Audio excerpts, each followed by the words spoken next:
they have what 11 games to play, 7 at home. They've already played one, so 6 more home games. Yes, I believe right. So out of these 6 games, they would have to out of the 7. No, in fact, out of the 12 games, I think they have 7 of their last 11 at home. Yes. So they're supposed to have like 26 points out of the 12 games they have to play, and they've played one already, so 11 more. And out of the 11, they do have 6 home games, comparing to Arsenal, who've got 5 home games to play. Those are the stats for the 2 teams. Just talk to me about at the level of difficulty. They have an easier schedule compared to Arsenal. Okay, so talk to me about Arne Slot and what you think. If you were Arne Slot, I've seen stories about analysis from some of the Liverpool fans, faithfuls that look, especially the game against, let me see, I think the Everton game and maybe the Villa game. The players are beginning to now get that realization that, look, we are closer to the title. And so you can actually sense that a bit of pressure is getting to them. Do you think Arne Slot is also under that pressure? No, I don't think so. I think for him, everyone had them finishing 3rd or 4th. Let's be honest. Yeah. We all know that Liverpool have been one of the best teams in the country. Last season, they started very strong and they fell off. But I think because of the fall off, people judge them on their second half of the season rather than their first half of the season. Because if they had been judged on their first half of the season, a lot of people would have had them as title favourites. Or more people would have suggested they won the title, because they showed there's this graphic that's been going around of the BBC asking 30 pundits who they think will win the league, and everyone said Man City or Arsenal. Okay. Everyone had Man City or Arsenal first and second. None of them even had Liverpool second. Everyone had Liverpool 3rd. Some had them 4th. Some didn't even have them in the top 4 at all. So the truth is, their level was, let's say, expected positions. I'm making up a stat. Expected position was like 3.5. Just to put, that's the range everyone had them in. So for Arne Slot, I don't think he's under pressure. It would be a disappointment if they don't win the league, just because you had this crazy lead. How didn't you get over the line? But I think when I look at the way the team is playing, the form their players are in, and all of that kind of stuff, I think it's almost impossible that they don't get over the line. And I think because Arsenal, their closest challengers, have such serious injury trouble, especially in the forward line, it makes you think that, look, if the forward line is so weakened, I don't even look at Arsenal and think they have the firepower to win games they should be winning.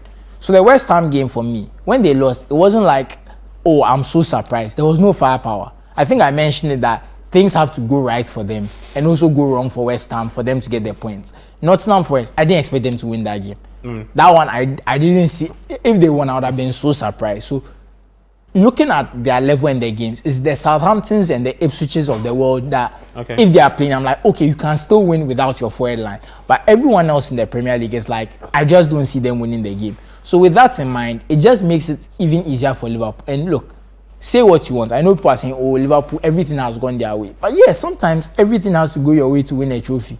Because think about it, they met Liverpool and Newcastle in the last few weeks. No Isak, no Haaland. Every time they seem to play a team that's like on their level, either an injury happens or it's like the team is in a bad patch of form. Like, it's okay that it happens for you like that. That's good, because we've seen years where things have gone, everything that could go wrong for them has gone wrong. Look at the season after they finished, was it second? And then Van Dijk gets hit, Matip gets hit, Joe Gomez gets hit, and you have Nat Phillips and Reece Williams or whoever playing centre back. So, I mean, I think that's when Conor Bradley also came in. Do you remember that was even the only reason they qualified for the Champions League? Alisson scored some header and I think it was against West Brom. Look how desperate they got in those moments. So I think sometimes the luck has to be on your side, sometimes also not on your side. That's football. So I think Arsenal fans should just take it like that. You look at Man City, for instance, the seasons they were winning the Premier League. I think that decision against Everton, the handball. Do you remember the John Stones just clearing the ball on the line? If John Stones was half a second later, that ball crosses. The Hillman song one-on-one with Ortega. So I think I can understand why Arsenal fans are frustrated, but I always say this about football. Football is like 70% the players, then about 20% the coach, and then 10% is like random chance. It happens. This is a very good squad with a very good coach. So if that 10%, everything is going your way, it helps a lot.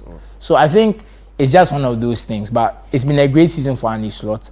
But I'm worried for him, because if you have this being your first season going so well, you set a very high standard for yourself. because now going forward, it's almost like, oh, he won the league. He hadn't even bought in. Because who has he bought? I hear he doesn't have a very good second season. I don't know how that works. Maybe because he's not even bought any players. Yeah. So maybe he's now, everyone's going to say, okay, you're now buying your players. What are you going to do? Next season, we get to see the players. Imagine they win the Champions League too and the Carabao Cup. It's almost like you've basically done everything you can do. It can't get better than this. So for his own sake, maybe he needs a little bit of disappointment so that there's something to look forward to. Because if there's nothing to look forward to, maybe it's almost like it will come from the peak. League. But I mean, look, the reason why I say that is because they have in Salah and Van Dijk, and to a certain extent Trent Alexander-Arnold, they have generational players. In the case of Trent, okay, he's a right back who's not the best defensively. Yeah. But going forward, he's a very generational talent. He's so good going forward. They always like put him in midfield, do this, do that. Look, so you have 3 generational players whose contracts are all expiring, and we don't even know if all of them will stay. And we are very convinced Trent might leave. So when you look at all of this, how do you replace them? How do you replace them? And the thing is, they got lucky with Salah, because if you remember the Salah signing, when they signed him for 35 million, they thought it was an overpay. People were even thinking that they had paid too much. Yeah, they thought it was an overpay. In hindsight, it's one of the best deals that's happened. Even Van Dijk, when they paid 75 million, people say, 75 million. But the level of the team instantly changed. Even Alisson, they paid a lot of money for him, and he's been one of the best goalkeepers in the world. They've gotten very lucky in the transfer market as well. So for those conditions to happen again, it's going to be very difficult. That's why I say, and his thought actually has a hard, and his thought actually, this season is not the season we need to judge him on. I was just about coming to that. Yeah. Because next season he gets to bring his players. Yes, and there's going to have to be a rebuild, because eventually Salah is not going to outlast him. Because Salah is what, 33, 34. Yeah, 33. Yeah, the end is going to come sooner or later. He's going to decline. Once he declines and he's not the same player, he might still have a high level of performance, but you can go from maybe being 10 out of 10 in a lot of attributes to being 9 or 8. You are still a very good player. Yeah. But some decline are setting. Even Virgil van Dijk, some decline was setting. Virgil van Dijk is not going to be the best defender in the world for the rest of his career. It's very unlikely. It's just the way things work. No. So when these players also decline, what is he going to do? So I think Arne Slot, the difficulty is not now, because he's inherited a very good team, a team that could have won the championship last season. They just fell off. A team that was talking about the quadruple last season, they fell off. They ended up with, what did they end up with? The Carabao Cup. So they got fined the FA Cup. I believe the 6th round. Yeah. They got decently fined the Champions League, if I remember correctly. Yeah. So it wasn't like they were a bad team, but they just were not able to get over the line. So for me, the difficult part is yet to come. Not to say this is not difficult. Not to say that it's easy to win the league with this Liverpool team. He's done a very good job. But the job is only going to get harder. It's definitely not going to get easier. Great stuff. Yeah, I'll come to you so that you just... But just a quick one. I didn't finish up. I totally lost track of what I was saying about the Man City finishing ahead of Arsenal bit. Look, Arsenal at this point, they are deflated. It's very clear they are likely to down tools. And you look at Man City, the way the players are returning from injury, the way the players that they bought in January are kind of settling and striding.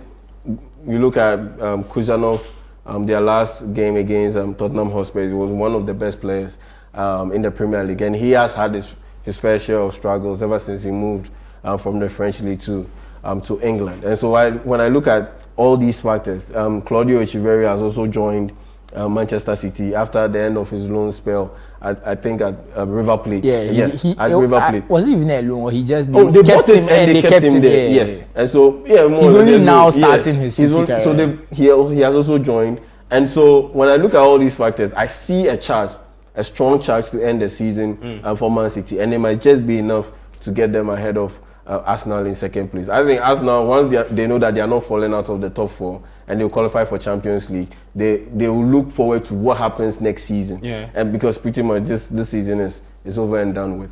I think I want to just decide. We get to hear from Arne Slot. I think I disagree with Yao on the motivation of the Arsenal players. I don't think they are going to down tools to the extent that Man City will overtake them. I can understand his logic. The logic makes perfect sense. I just think he's overestimating certain factors. I think the Man City players also take some time to settle. Yeah. They are still having their moments. I think next season we'll really see Man City again. There'll be more of a rebuild. But I don't think I think this season they are still patchy.